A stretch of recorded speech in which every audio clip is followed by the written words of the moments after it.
al café y a los caballos, un espacio para despertar e ir a la acción inmobiliaria temprana, consciente, intencional, diligente y perseverante. Muy buenas noches, bienvenidos todos a la segunda edición de Al Café y a los Caballos. Al café y a los caballos es anécdotas, historias, música, datos, humor y reflexiones para quien gusta y hace vida inmobiliaria en tierras dominicanas y más allá de sus mares. Hoy con unos invitados de primera línea. Anneris Meléndez, presidenta de la Asociación de Constructores y Promotores de la Vivienda, y Alberto Bogar, conocidos por todos nosotros en nuestro medio, presidente de la Asociación de Empresas Inmobiliarias. Bienvenidos y espero que hoy tengamos un tiempo de edificación, de orientación para la gente que nos sigue y que podamos aportarle a este país 45 minutos de crecimiento. Mi primera pregunta es así, en una palabra rápida. Al café y a los caballos. ¿Qué les dice eso? Bueno, empecemos por, un gran saludo a todos aquellos que nos escuchan y la verdad muy agradecida de que nos brinden este espacio para poder entonces compartir con ustedes. Al café y los caballos, desde mi punto de vista, tiene mucho que ver con tomarnos el tiempo para tomarnos un café, pero a la vez no descuidar lo que tenemos que hacer. Eso es lo que yo como que leo. Vamos a resolver con los caballos a la carga y nos tomamos el tiempo también de tomarnos el café. Bueno, Werchin, gracias por la invitación. La verdad que me siento parte de la casa y hoy tenemos a Neri acá que nos va a dar un plato fuerte con toda esa información del sector construcción. Al café y a los caballos significa para mí que debemos tomarnos el café despacio, pensando en lo que vamos a hacer y luego montarnos en el caballo para arrancar y hacerlo. Ir a la acción. Sí. Muy bien. Y vamos a la acción entonces hoy.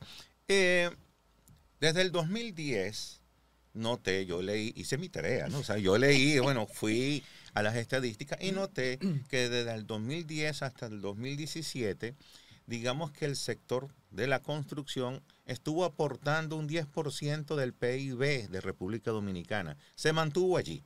Pero desde el 2017 en adelante comenzó un crecimiento de prácticamente un punto anual. Y actualmente terminamos el 2022-2023 en el 15%. Y creo que ese es un número importante. El sector de la construcción, yo vengo de allí, yo fui topógrafo y técnico en construcción civil durante muchos años, 20 años. Sé lo que mueve, no solamente de manera directa, sino aún más de manera indirecta, todo lo que genera el sector construcción en materia económica en un país. Ahora, me gustaría que con la ayuda de los presidentes que hoy nos visitan, podamos ir comprendiendo un poco más qué significa este número para República Dominicana y qué significa también para el mundo inmobiliario donde nos movemos, por ejemplo, Alberto y yo. ¿Qué nos dice? No, yo primero. Ok, muy bien. Pues bien, mira, tal y como expresa, veo que has hecho tu tarea, muy válido. La realidad es que es tal cual como expresas. Por segundo año consecutivo tenemos una porción más o menos de 15.2% del Producto Interno Bruto. Y estamos bastante, no tan lejos, pero lejos de los siguientes que participan en el Producto Interno, que son, entre minería, turismo servicios, y demás. Servicios y demás. Ahora, algo que comentaste es muy, muy válido y muy importante, y es cómo el sector construcción derrama ese beneficio, ese crecimiento o ese impacto positivo en la economía, cómo es derramado a los diferentes actores. Y en ese sentido, el sector construcción da mucho de ese tipo de derramamiento. ¿Por qué? Porque involucra muchos de los actores, muchos actores a la vez. No, cuando se construye, desde el que vende comida en la obra, el trabajador per se con la mano de obra, los suplidores que venden materiales, los contratistas que a su vez contratan otros suplidores y también incluyen mano de obra, y eso es sin pensar que también los agentes inmobiliarios, los bancos, o sea, hay un sinnúmero de sectores involucrados que son de manera indirecta impactados, pero positivamente por nuestro sector. Y por eso es que es tan importante el sector. Y eso es algo que hemos visto, hemos evidenciado, que desde nuestros gobiernos y desde el Estado en general se ha tratado de dar mayores facilidades para que el sector se desarrolle. Y producto de eso, pues obviamente vimos no solo que el crecimiento en la porción del Producto Interno Bruto, pero también que luego de la pandemia fue el sector que dinamizó la economía. Sí, se le abrió las puertas y eso fue lo que sucedió. El sector construcción fue el que de alguna manera elevó esa economía difícil que había en esos primeros años de la pandemia. Y déjame comentarte también que ahora que mencionas el tema de la pandemia, durante la pandemia los agentes inmobiliarios estuvimos muy ocupados ofreciendo todos esos proyectos que construyen los desarrolladores y cerrando muchísimos negocios. Fuimos uno de los pocos países latinoamericanos que durante la pandemia estuvimos trabajando, vendiendo y cerrando negocios inmobiliarios en todo lo que tiene que ver con el Caribe, Centroamérica y Suramérica. Luego de la pandemia, el sector ya unidos, el sector de la construcción y el sector inmobiliario, fueron los que mantuvieron, como bien menciona Neri, la economía de la República Dominicana. Mientras otros se fueron al suelo, nosotros mantuvimos el país y todavía, aún que pasaron un par de cosas ahí que afectaron un poco los sectores, como el aumento de los materiales de construcción, producto de la misma pandemia y demás, pero todavía al día de hoy sigue siendo uno de los sectores más activos de la economía. Sí. Tomando en cuenta eso que acaba de decir él, sabemos que el tema de las altas tasas de interés y el tema de la alta inflación que hubo, por ejemplo, en el 2022, que en el 2023 al menos la inflación pues fue controlada, pero siguen altas tasas. Eso que comentas pues es muy válido. La realidad es que hemos tenido, siendo un sector con tanta incidencia en la economía, la verdad que hemos tenido muchos retos, pero muchos expertos nos han entonces catalogado como resilientes, porque a pesar de todos esos impactos que hemos tenido, pues obviamente hemos podido salir a flote y de hecho arrastrar a la economía hacia una mejoría. Y este número que tenemos, 15.2% de aporte al PIB, ¿es sostenible en los próximos años? ¿Qué debemos hacer para que sea sostenible? Mi pregunta viene, por ejemplo, ¿la inversión gubernamental haría sostenible este número o podría incluso aumentarlo? ¿La inversión en el sector privado ayudaría a esta sostenibilidad? ¿Lo aumenta? ¿Lo disminuye? ¿Cómo ven ustedes eso? Digamos 5 o 10 años. Sí, desde nuestro punto de vista entendemos que eso perfectamente es sostenible. ¿Por qué? Porque lo que se ha revertido en los últimos años, bueno, desde hace ya unos cuantos años, es que la inversión en construcción, casi el 89% de la inversión en construcción es privada actualmente. O sea, el sector gubernamental no tiene esa carga, esa incidencia dentro del sector construcción que solía tener pues hace ya muchos años. Eso quiere dejar dicho que con unas buenas condiciones, que es lo que vamos a buscar y vamos a hablar un poco de eso ahora, se entendería que debe haber un repunte completo y hacia adelante.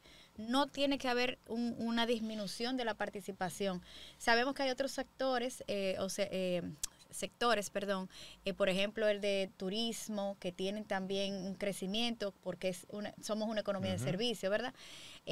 Pero sabemos que no hay forma de que el sector construcción, si tiene buenas condiciones, pues pueda de alguna manera ser impactado y que reduzca mucho su participación. Y de hecho el sector turismo, el éxito del sector turismo en los últimos años ha desencadenado otro éxito en el turismo inmobiliario, que tiene que ver la construcción ahí también. O sea, a partir de que en República Dominicana están llegando millones de turistas, ha generado lo que es una ola de compradores y de inversionistas hacia República Dominicana, principalmente en la parte turística del país. Punta Cana es un ejemplo de eso. Punta Cana, lejos de que pensamos que estamos combatiendo lo que es el déficit habitacional, lo que estamos fomentando es un aumento en las inversiones de segunda vivienda. Y todo eso también viene de la mano del sector construcción, esta vez unido al sector turismo y al sector inmobiliario. Sí, es que el sector construcción, en este caso la vivienda, pues es uno de los derechos fundamentales. Todo el mundo quiere su casa, pero asimismo, todos los demás sectores tienen que guarecerse en algún sitio. O sea, queremos comercio y plazas, hay que construirlas. Queremos hoteles y restaurantes, hay que construirlos. O sea, es algo transversal en ese sentido. Y te menciono algo, Watching. Este desarrollo del sector construcción e inmobiliario no es solamente en 2 o 3 provincias del país, es a nivel nacional. Si vamos provincia por provincia, inclusive las del sur, que por lo general están un poco más rezagadas, vemos que hay un sinnúmero de construcciones privadas, de residenciales, de plazas, de edificaciones, de edificios, etcétera. O sea, un desarrollo a nivel nacional. Sí, ahora, ¿cuáles serían, por ejemplo, 3 incentivos que serían importantes colocar sobre la mesa para que la inversión privada no solo se mantenga, sino que se profundice?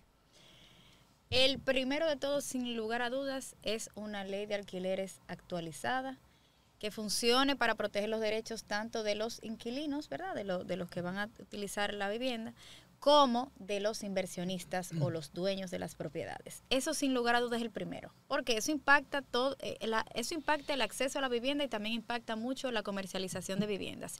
¿Y a qué me refiero? En el caso del acceso a la vivienda, sabemos que no todos los dominicanos pueden comprar una vivienda. Entonces, otro mercado que se abre y que posibilita que la persona pueda habitar en una vivienda digna es alquiler, pero para alquilarla tiene que estar la vivienda construida. Entonces, en ese sentido, si podemos poner pues seguridad jurídica de modo que muchos inversionistas se motiven a invertir dentro del sector inmobiliario, pues podríamos tener mayor oferta. Entonces, con una mayor oferta, aparte de que disminuyen los precios, por supuesto, hay más negocio para el comercio inmobiliario. O sea que yo diría que ese es el primer punto. No sé si tú coincides sí, con... Correcto. La ley de alquileres data de los años 60, del 58, del 60. Es una ley que ya está obsoleta. Claro. Es una ley que hay que mejorar urgentemente. Se hizo un intento desde el Congreso hace unos meses, pero creo que todavía falta consenso en algunos puntos importantes. Está en la agenda. Sí. Otro punto ahí pudiera ser el tema que tiene que ver con permisología.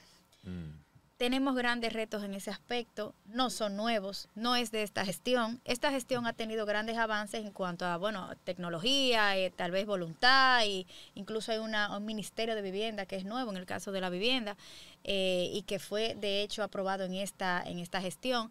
Sin embargo, no hemos tenido todavía los tiempos que necesitamos. Recordemos que somos una economía en expansión, que en el caso de la construcción, como bien lo expresas, ha aumentado significativamente. Entonces, los tiempos de permisología tienen que estar a la par con ese desarrollo. Y ese es otro punto que pudiéramos decir que impacta a todos, porque mientras la construcción o la vivienda no se inicia y se culmina, tampoco hay comercialización. No sé si hay... No, correcto. Con la creación del Ministerio de la Vivienda vemos que este gobierno específicamente está muy preocupado porque todo eso se resuelva.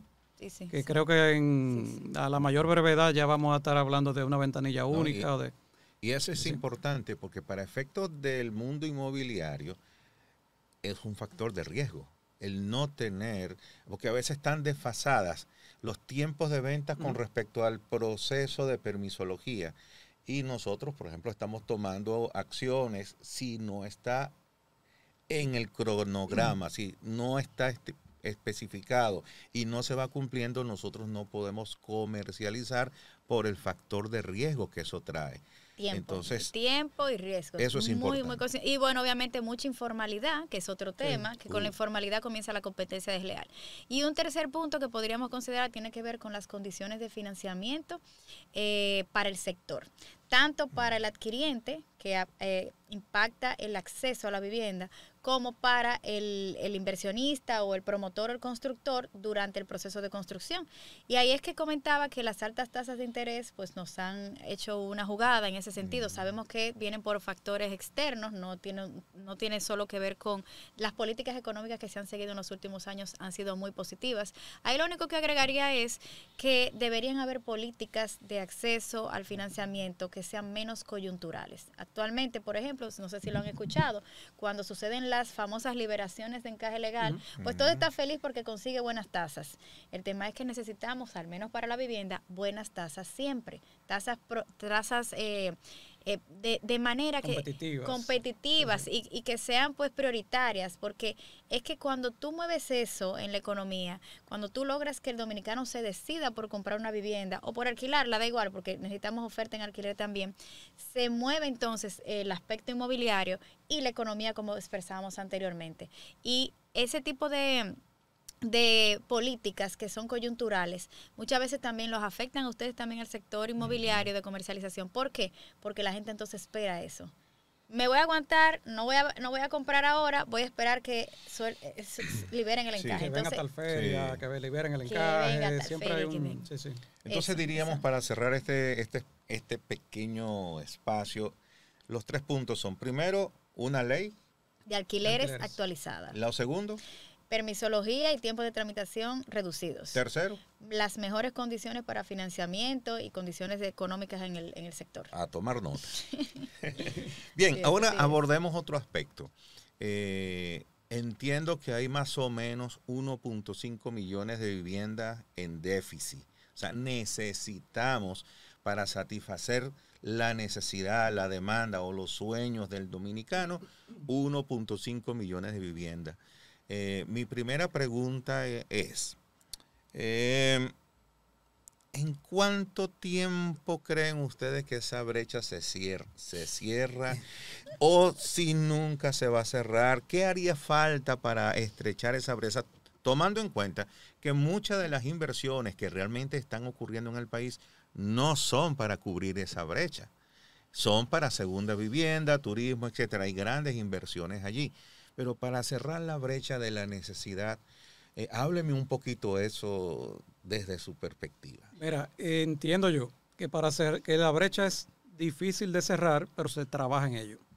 Tiene que existir también un apoyo y una iniciativa desde el gobierno para esto. No dejárselo solo al sector privado. Este gobierno en particular lo está haciendo porque tiene diferentes planes de viviendas, principalmente para aquellos que son los menos pudientes. Está el programa Mi Vivienda Feliz. Familia Feliz. Mi vivienda. Sí. Están los bonos de primera vivienda también.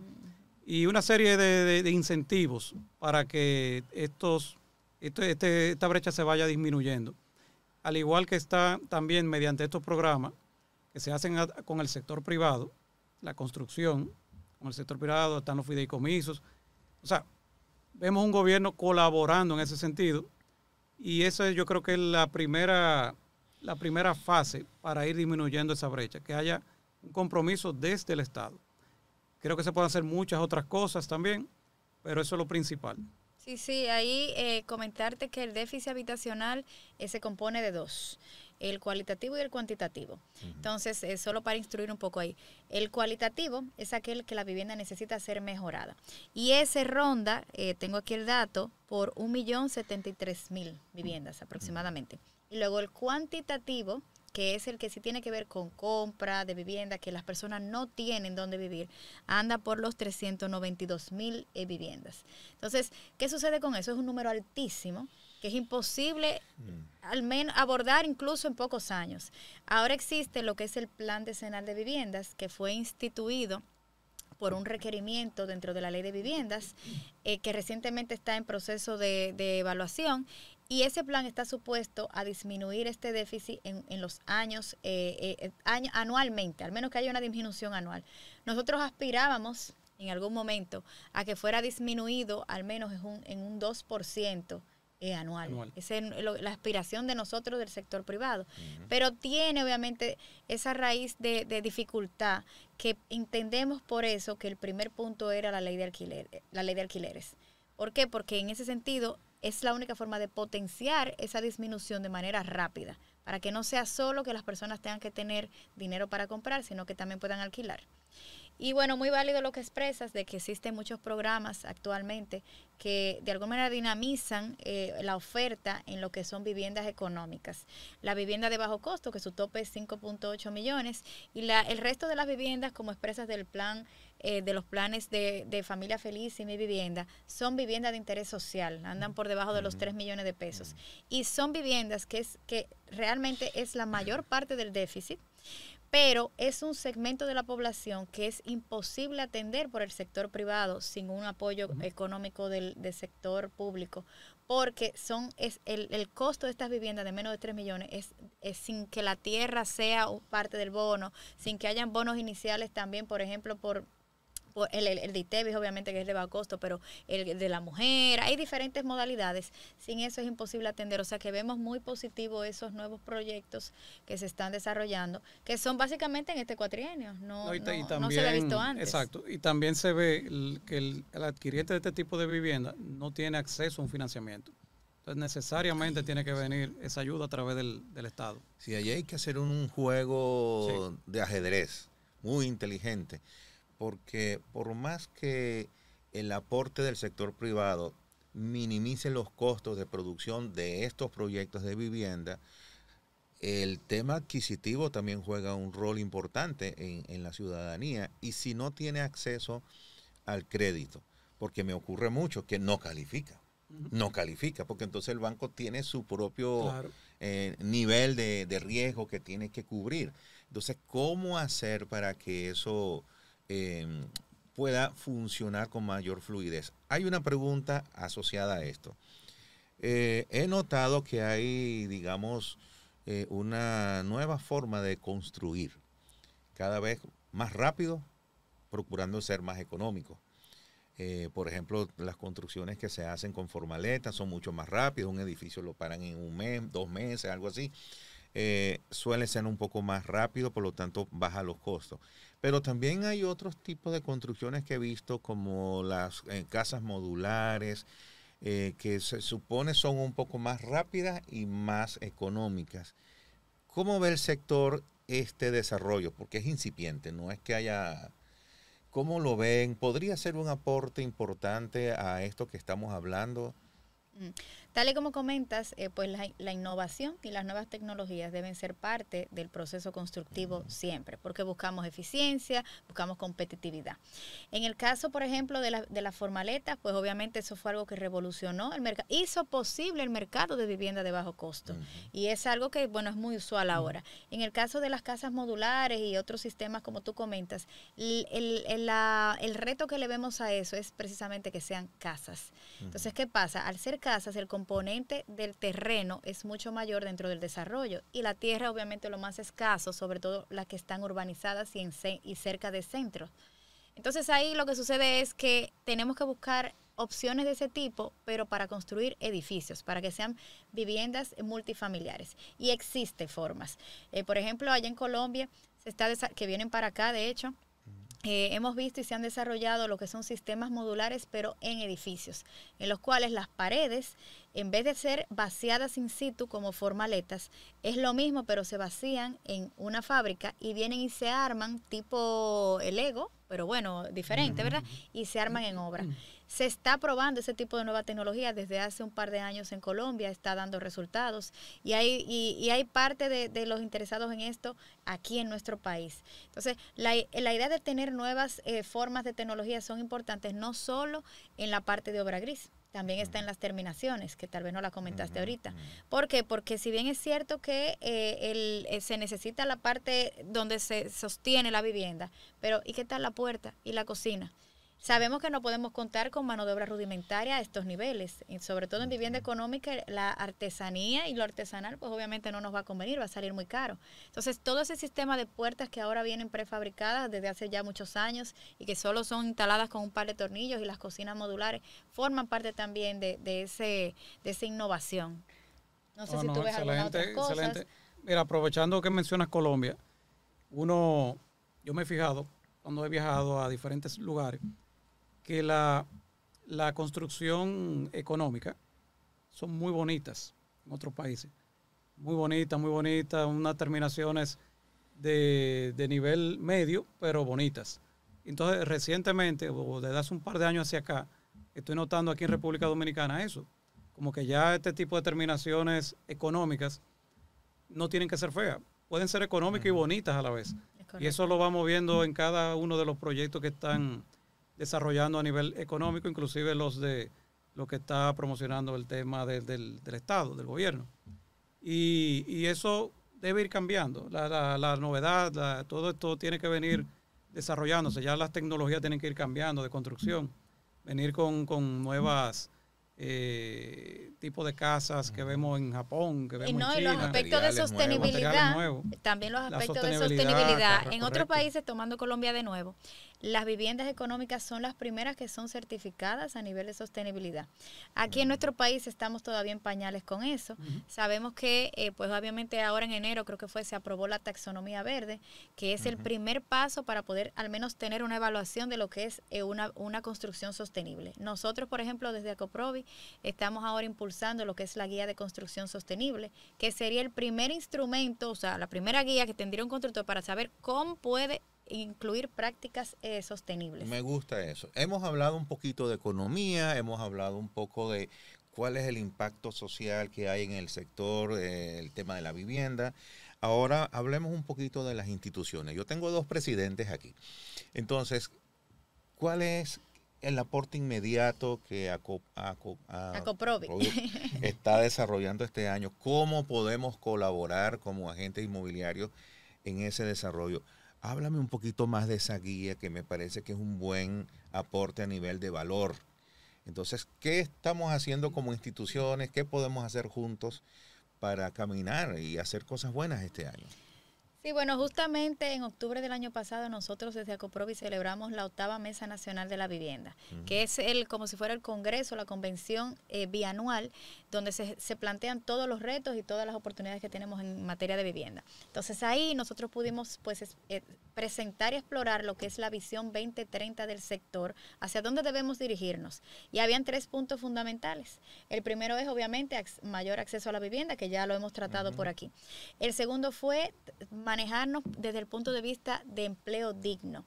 Porque antes de ir a lo de medio ambiente, que es el tercer punto, ese segundo punto que tiene que ver con empleo digno, dirá, bueno, pero ¿en qué está relacionado? El tema es que nuestros trabajadores de la construcción, que son obviamente parte fundamental del desarrollo de la construcción en sí, aparte de que están poco calificados, es decir, la mano de obra está de muy baja calidad, también tenemos una escasez de trabajadores. Entonces ahí tenemos varias estrategias pues consolidadas para fines de, por ejemplo, impulsar una escuela que puedan entonces capacitarse y tener más mano de obra, y además de poder incluir a nuestros trabajadores en la seguridad social. Y el tercer punto, que ayer aquí iba a conectar, tiene que ver con sostenibilidad en la construcción, porque luego que tenemos agotado el tema de el déficit habitacional y que nuestros trabajadores estén asegurados, pues tenemos que también ir por la vía de construcción sostenible. No nos podemos quedar atrás. Sabemos que es uno de los objetivos de desarrollo sostenible a nivel mundial, y nuestro país la verdad que está en pañales. Y bueno, ¿cómo podemos entonces hacer sinergia con otros actores? Ninguno de lo que he dicho están exentos, ninguno de los objetivos que le he comentado pueden hacerse solos. El sector unido de la construcción, como usualmente le hemos apodado, incluye todas las patas, que son obviamente el constructor que construye, el promotor que conceptualiza y el que vende. Hay muchos promotores que venden, pero muchos otros proyectos son vendidos por los agentes inmobiliarios. Entonces, juntos tenemos que unirnos, incluyendo también el sector privado, el sector gubernamental. Sin una sinergia, no hay posibilidad de poder llevar a cabo todo lo que te comentaba anteriormente. Yo creo que en este caso debemos procurar no solamente un sector inmobiliario de mucha trayectoria, sino de mayor escuela.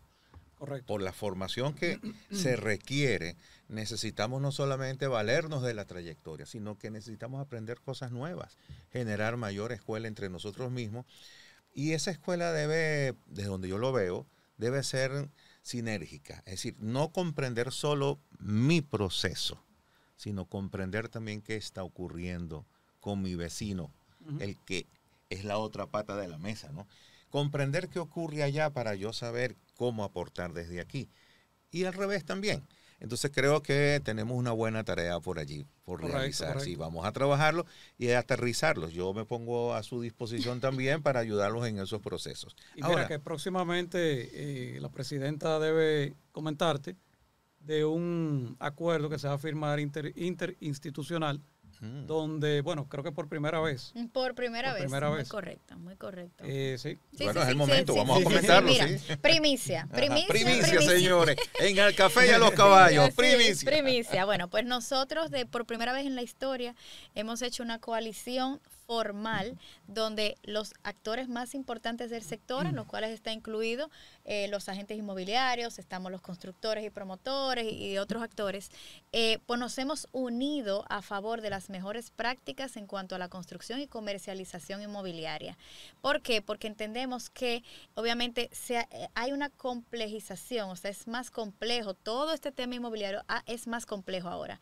Antes las leyes no estaban tan especializadas, el mismo comprador no estaba tan especializado, que exige ahora muchísimo, y obviamente tenemos que llevar a la formalidad, a que las mejores prácticas sean el norte de nuestro país en cuanto a construcción. Y mira, estamos muy bien reputados a nivel internacional sobre la seguridad en la construcción formal.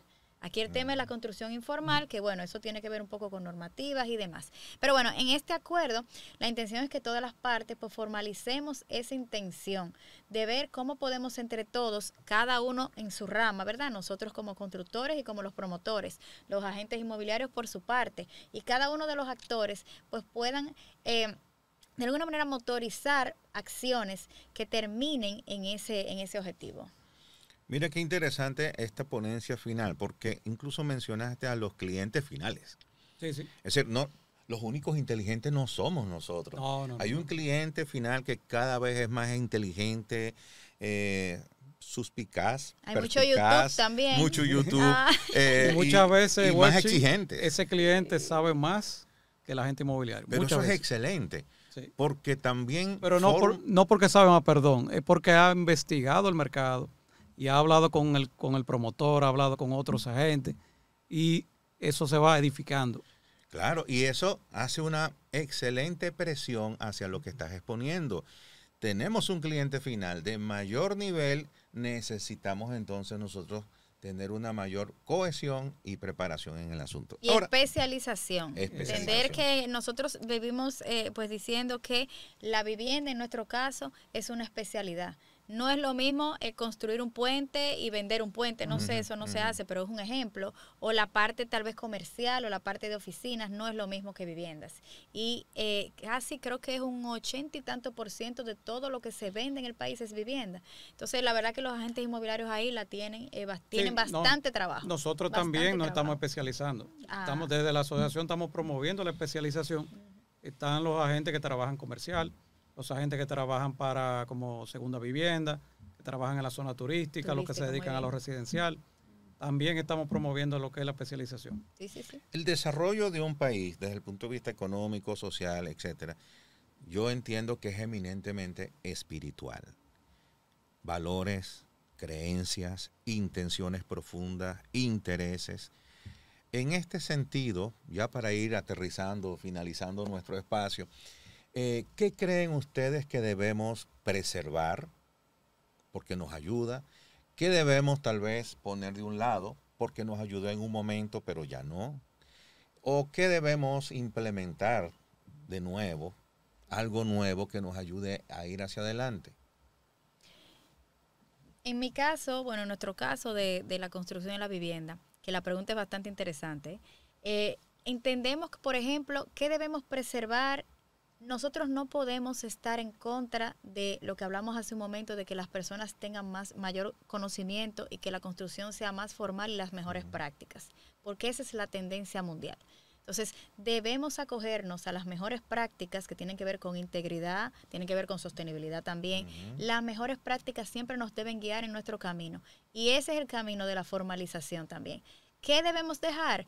Ese concepto y ese si se quiere, estigma que se tenía de que las construcciones hay que empezarlas sin permisos, de que tenemos que resolver las cosas por la izquierda, de que no se pague ITEVIS, vamos a ponerlo así. Todo eso que obviamente está muy avanzado ahora y muy superado, pero eran creencias o qué sé yo, algunos temas que muchas personas entendían que era así que se comportaba el sector, y que definitivamente eso quedó en la historia. Tenemos, como dije ahorita, un sector más complejo, más especializado, y la única forma de hacerle frente a eso es no obviar regulaciones, reglamentos, procesos. Las constructoras, por ejemplo, tienen que ahora especializarse también a su vez en procesos.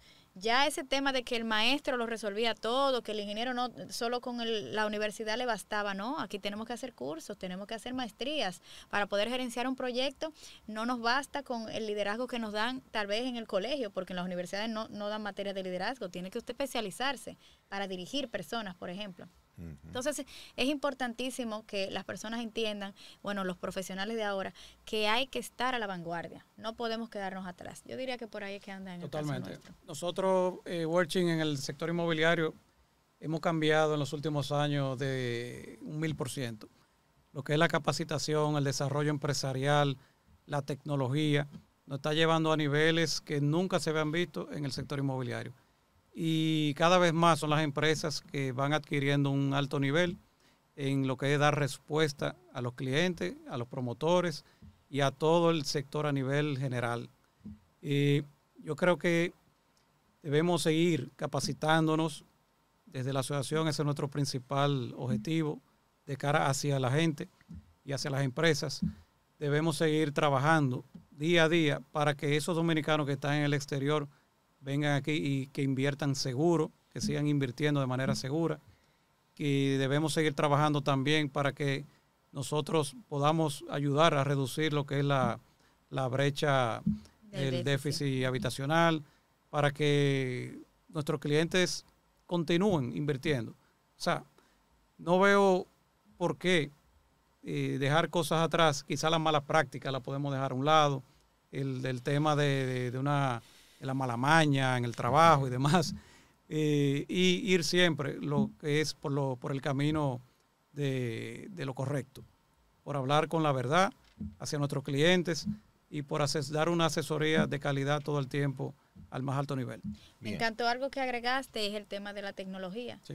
Como hablábamos en un inicio, el tema de la innovación es fundamental y la tecnología es lo que da la mano con eso. Todo lo que es software, todo lo que son manejos a través de computadora, viene esta inteligencia artificial. Entonces no podemos quedarnos atrás. Eso es un tema muy importante también. Estamos en el año 2050. En una frase, ¿cómo los recordarán a ustedes como presidentes de sus respectivas asociaciones? Bueno, en mi caso, sí, lo voy a decir. Bien. Impulsando, en caso nuestro, impulsar la seguridad y la innovación, así como la sostenibilidad en la construcción. O sea que cuando vean su fotografía allí en Acoprovi, la gente dirá, ella hizo esto. Esa es la idea que tenemos. Muy bien. Alberto. En mi caso particular, como el presidente que tomó la asociación en la pista de despegue y lo pudo elevar al más alto nivel. Bien. En una palabra, ¿qué se llevan de nuestro encuentro de hoy? En una palabra, dinamismo. Necesitamos dinamismo en el sector construcción. En el día de hoy me llevo mucha información importante por parte de la presidenta de Acoprovi, que siempre es un placer compartir con ella, y también contigo, Working, en este programa. Y yo muy agradecido, Alberto, me has traído una invitada de altos quilates. Ay, y Dios estoy mío. muy agradecido de su presencia aquí. No, la distinción es mía. Muchas gracias a los dos por estar compartiendo con nosotros. Amigos, ha sido Al Café y a los Caballos. Hoy hablamos de proyecciones desde la perspectiva del sector de la construcción y del sector de la gestión inmobiliaria. Será hasta un próximo encuentro en el cual podemos compartir información, humor, historias y crecimiento. Dios les bendiga siempre y vamos arriba con nuestras vidas. Al Café y a los Caballos fue una producción conjunta de RIMAX Metropolitana y de su broker manager Wershing Jesús Montiel Figuera. Hasta un próximo despertar. ¡Vamos arriba! Al Café y a los Caballos.